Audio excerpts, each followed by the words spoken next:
नमस्कार साथियों, स्वागत है आप सभी का वाईफाई स्टडी 2.0 पर। मैं हूं अंकित अवस्थी, आप हैं मेरे साथ में। दिन भर की सबसे बड़ी सुर्खियों को आज शाम को एक ही क्लास में समेटने के प्रयास किया जा रहा है आपको बताने का कि रूस और यूक्रेन के बीच में चल रहा संकट भारत में किस प्रकार से चर्चा का विषय बना हुआ है, भारत सरकार इस पर क्या निर्णय लेने जा रही है और भारत से दुनिया को क्या उम्मीदें हैं। इन तमाम बातों को आज के सेशन में कवर करेंगे और बताएंगे कि युद्ध के पहले दिन में किस किस प्रकार से हथियारों का उपयोग हुआ, दुनिया के किस कॉर्नर में क्या हलचल रही। तमाम बातें आज के इस सेशन में कवर करने का आप सभी के साथ प्रयास किया जाएगा। सबसे पहली सुर्खी जो आप सबके साथ साझा की जा रही है वो ये है कि हाल ही के अंदर प्रधानमंत्री नरेंद्र मोदी के द्वारा इमरजेंसी मीटिंग बुलाई गई है यूक्रेन क्राइसिस के ऊपर। प्रधानमंत्री के द्वारा अपने कैबिनेट स्तर पर नरेंद्र मोदी जी के द्वारा सारे बड़े अधिकारियों को, सारे बड़े जो मंत्री हैं कैबिनेट स्तर के, उन सबको बुला करके पूछा गया है कि इस विषय पर भारत की क्या ओपिनियन होनी चाहिए या फिर भारत को किस प्रकार से रवैया अपनाना चाहिए। हाई स्तरीय बैठक अभी चल रही है। जैसे भी कोई अपडेट इसके अंदर मिलेगा तो सुबह जो हमारा आरएनए का सेशन होगा उसके अंदर सुबह का जो पहला ही सवाल है वो युद्ध विशेषांक होने वाला है, युद्ध पर अपडेट होने वाला है। रात भर की सारी अपडेट सुबह सुबह आपको पहले ही सवाल में मिल जाएगी। हम तब तक आपको ये सारी जानकारियां भी साझा करेंगे, लेकिन इस बैठक की आपात होने की सबसे बड़ी वजह क्या है इसको जानने का प्रयास करते हैं। मेरे प्यारे साथियों, असल में भारत के प्रधानमंत्री से उम्मीद की जा रही है कि यूक्रेन के क्राइसिस पर वो पुतिन को समझाने का प्रयास करेंगे। आप पूछेंगे कि ऐसी स्थिति क्यों आई, भारत के प्रधानमंत्री से इस बारे में क्यों उम्मीद की जा रही है कि वो पुतिन को समझाने का प्रयास करेंगे। तो इसके बारे में आपको हम एक बहुत ही सकारात्मक वीडियो दिखाना चाहते हैं। एक वीडियो है, वो वीडियो है यूक्रेन के भारत में एम्बेसडर का, जिन्होंने अपने बयान में कहा है कि यदि भारत के प्रधानमंत्री, जो कि दुनिया के स्ट्रॉन्गेस्ट नेताओं में से एक हैं, अगर पुतिन को समझाएंगे तो निश्चित ही यह मसला शांत हो सकता है। आप लोगों ने देखा होगा कि वर्तमान में इस पूरे की पूरे युद्ध क्रम के दौरान जर्मनी, फ्रांस के नेता जाकर के पुतिन के पास बैठक कर चुके हैं, लेकिन सबकी बातें बेनतीजा रही। वहीं यूक्रेन जो कि वार पीड़ित है वो भारत से सहायता मांग रहा है और उम्मीद करता है कि भारत के प्रधानमंत्री उनसे बात करेंगे और उन्हें समझाएंगे। आइए मैं आपको एक तस्वीर दिखाता हूं, एक वीडियो साझा करता हूं, आप उसे जरा देखें। One of the most powerful and respected world leaders is Modi ji. We are expecting that Modi ji will try to influence somehow Putin. We shall be also most grateful to the Modi ji for some words of support and maybe practical assistance to Ukraine.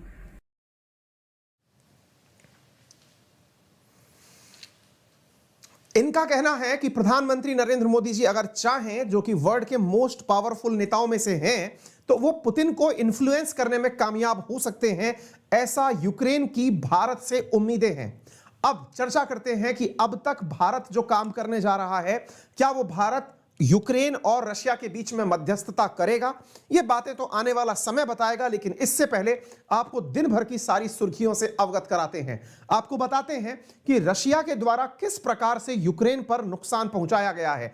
आइए साथियों, आपके सामने कुछ तस्वीरें हैं जिसमें कि आप देख रहे हैं कि रशिया ने लगभग 74 यूक्रेन के मिलिट्री फैसिलिटीज को, जिनमें से 11 एयर बेसेस शामिल हैं, उन्हें खत्म कर दिया है। साथियों, यूक्रेन के द्वारा रूस के द्वारा यूक्रेन में जो हमले किए गए हैं, अगर आप यूक्रेन का मैप देखते हैं तो आप इस बात को बेहतरीन तरीके से समझ पाएंगे कि इनके द्वारा किए गए जो कारनामे हैं वो अब यूक्रेन के मध्य तक पहुंच गए हैं। अगर आप यूक्रेन का पश्चिमी हिस्सा देखते हैं तो ये जो रेड डॉट आपको दिख रहे हैं, इन डॉट्स तक रूस के द्वारा हमले हो चुके हैं। यानी कि जो क्षेत्र रूस अपने चारों तरफ से कवर करके रखा हुआ है उन पर लगातार हमले हो रहे हैं। हमलों की कुछ फुटेज हम आपके सामने साझा कर रहे हैं। हम लोगों ने प्रयास किया है कि आप तक वही सारी फुटेज और वही सारी न्यूज दिखाई जाए जो कि ट्विटर द्वारा वेरीफाइड अकाउंट्स के माध्यम से साझा की जा रही हैं। हम अपनी न्यूज की सारी पुष्टि ट्विटर के द्वारा दिए गए ब्लू टिक के आधार पर कर रहे हैं। इस आधार पर हम आपके साथ में ये सारी जानकारियां साझा कर रहे हैं। 24 फरवरी के दिन शाम 4:30 बजे की ये सीसीटीवी फुटेज है, जिसमें कि एक वेयर हाउस पर, आप तारीख के साथ इसे देख सकते हैं, एक गोडाउन के ऊपर, जो कि यूक्रेन के उड़ीसा रीजन में है। उड़ीसा रीजन जो कि बिल्कुल नीचे की तरफ है, ब्लैक सी के उत्तर की तरफ है, क्रीमिया के पश्चिम की तरफ है। इस उड़ीसा रीजन के ऊपर हमला हुआ और इस हमले की फुटेज आपके सामने यहां पर साझा की जा रही है। आप देख सकते हैं, ये एक वेयर हाउस है, एक गोदाम है, जिसमें कि हथियार रखे हुए हैं, ऐसा माना जा रहा है।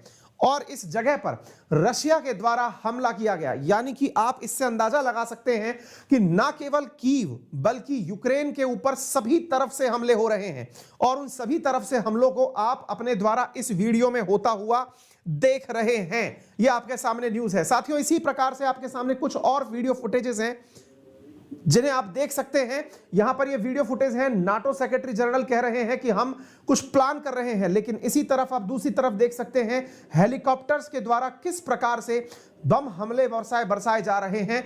ये कीव के ताजा हालात हैं। रूस इस समय यूक्रेन के अंदर एंट्री कर चुका है। आप उन दृश्यों को देख रहे हैं। यहां पर डैमेज की हुई एक कॉम्प्लेक्स के बाहर खार्किव रीजन में एक मृत पड़ी बॉडी के दृश्य आपके सामने साझा किए जा रहे हैं।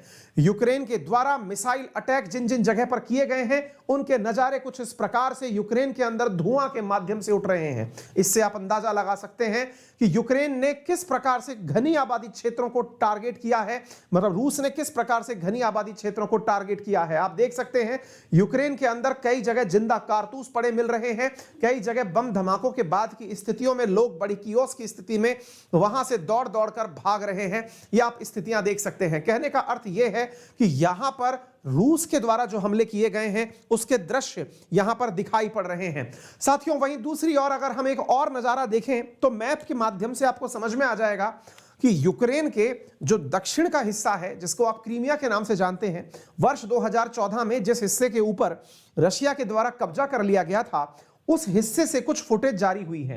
ये AFP न्यूज हाउस है, उसके द्वारा जारी की गई इस न्यूज को अगर आप देखते हैं तो यहां पर आपको एंट्री करते हुए कुछ हेलीकॉप्टर, ये कुछ ट्रक्स दिख रहे हैं जो कि क्रीमिया के अंदर से एंट्री कर रहे हैं। यूक्रेन बॉर्डर के अंदर अब क्रीमिया वाले क्षेत्र से होते हुए ये ट्रक्स अपने साथ में बड़ी मात्रा के अंदर, और ये देखिए टैंकर्स जो हैं ये अपने साथ रूस के माध्यम से चलते हुए और यूक्रेन के मेनलैंड यूक्रेन में एंट्री करते जा रहे हैं। पूरा विश्व इस समय इस इंतजार में है कि अमेरिका कहां चला गया।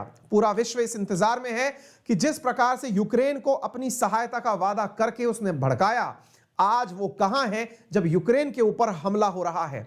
अभी जो प्राप्त ताजा जानकारी है उसके अनुसार जो बाइडेन के हवाले से ट्वीट आया है, और वो ये है कि वो रात 11 बजे, अपने इंडिया में जब रात 11 बज रहे होंगे, तब बाइडेन के द्वारा पूरे देश के नाम संबोधन दिया जाएगा। संबोधन का मतलब है कि वो दुनिया को बताएंगे कि वो क्या विचार रखते हैं, या फिर इस युद्ध में वो किस तरह से पार्टिसिपेट करेंगे।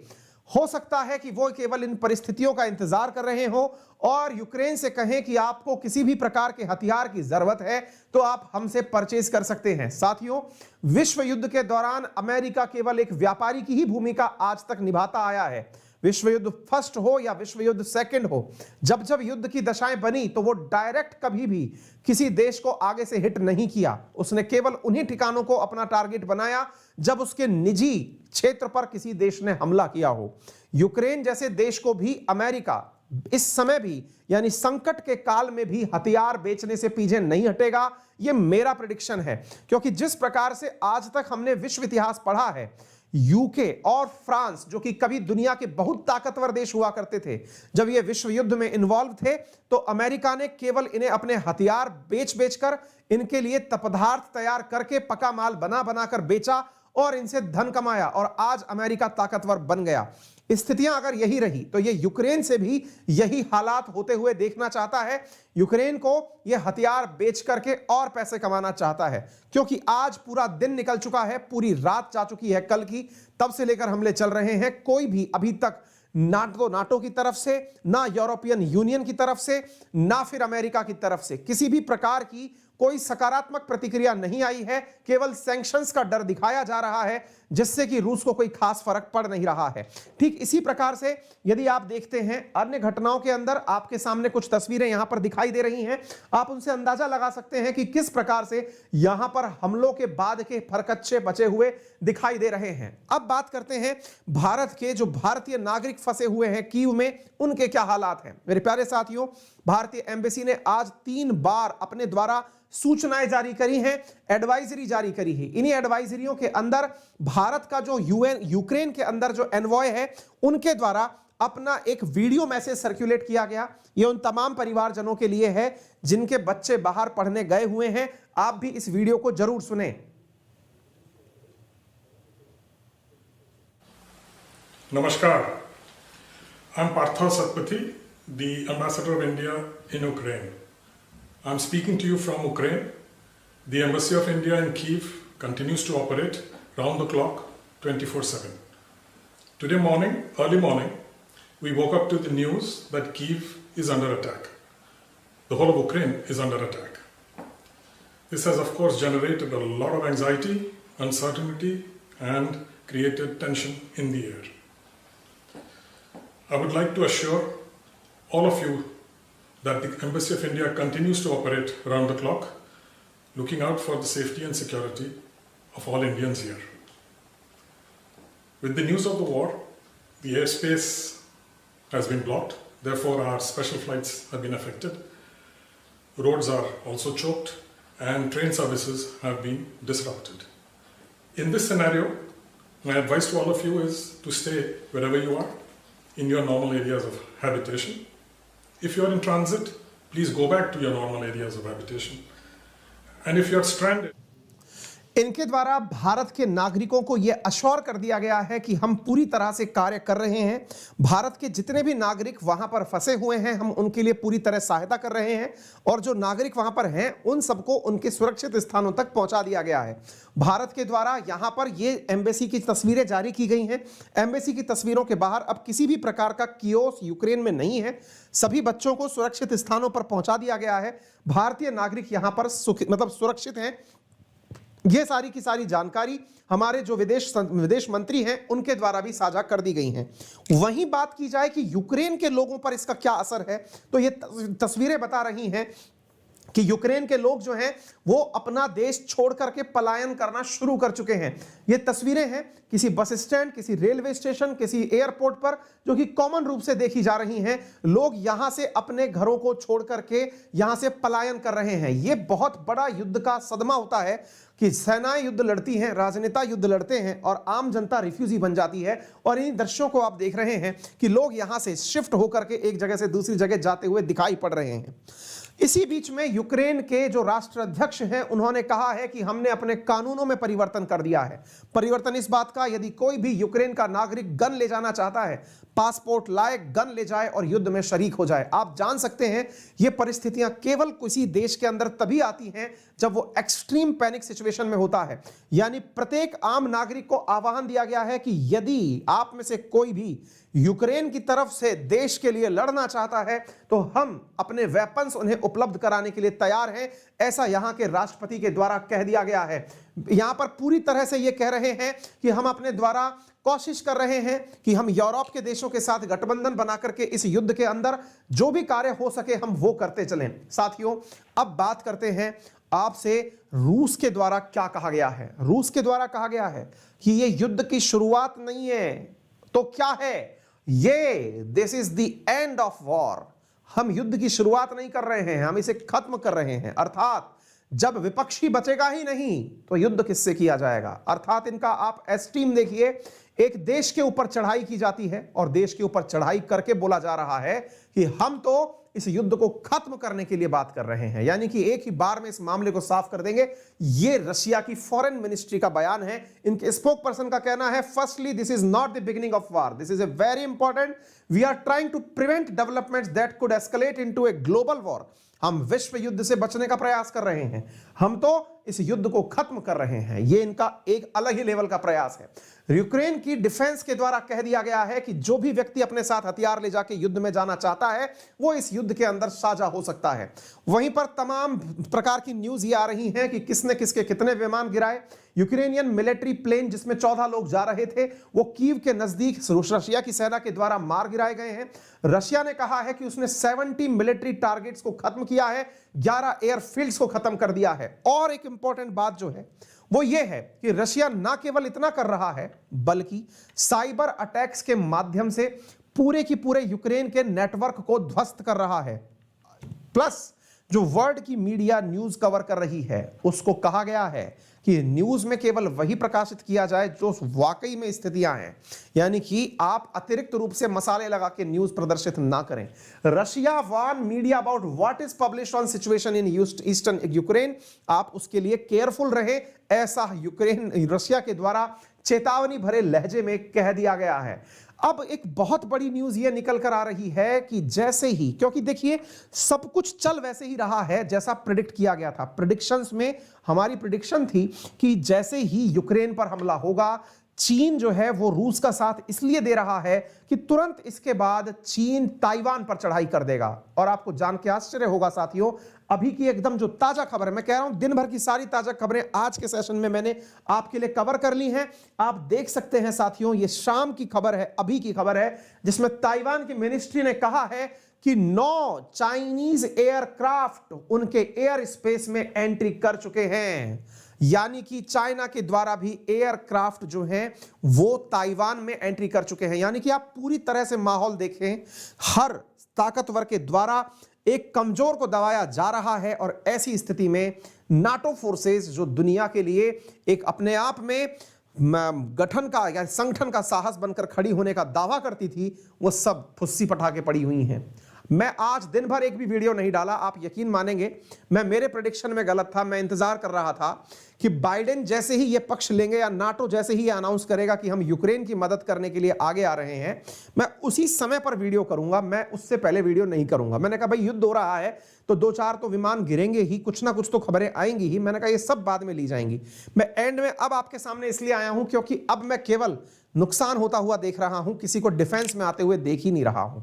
इसलिए अंत में मैंने आपके लिए फिर ये वीडियो बनाया दिन भर के इंतजार के बाद। अदरवाइज आज दिन भर मैंने न्यूज पर यह नजर बना के रखी हुई थी कि काश कोई यूक्रेन की तरफ से भी आएगा, लेकिन ऐसे दोस्त का क्या करें साहब, जो आपको शाबाशी दे करके आगे चढ़ा तो दे, लेकिन जब आप आगे आ जाएं तो वो 4 कदम पीछे सरका ले जाए। यही हाल अमेरिका ने किया है, ठीक है ना। तो साथियों, यूक्रेन के साथ जो भी हालात हुए वो हमने आपके साथ साझा कर दिए हैं।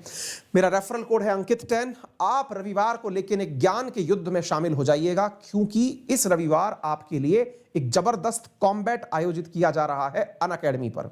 अनअकैडमी पर एक ज्ञान का महासंग्राम, जिसे अनअकैडमी अल्ट्रा कॉम्बैट नाम दिया जा रहा है, जहां पर गोलों की नहीं एप्पल्स की बरसात होगी। एप्पल का लैपटॉप, एप्पल का मैकबुक, घड़ी, ये सब चीजें आपको यहां पर डिस्ट्रीब्यूट की जाएंगी। विजेताओं को ये उपहार प्राप्त होंगे, जिसका लिंक कमेंट बॉक्स में आपको पिन करके दे दिया जाएगा।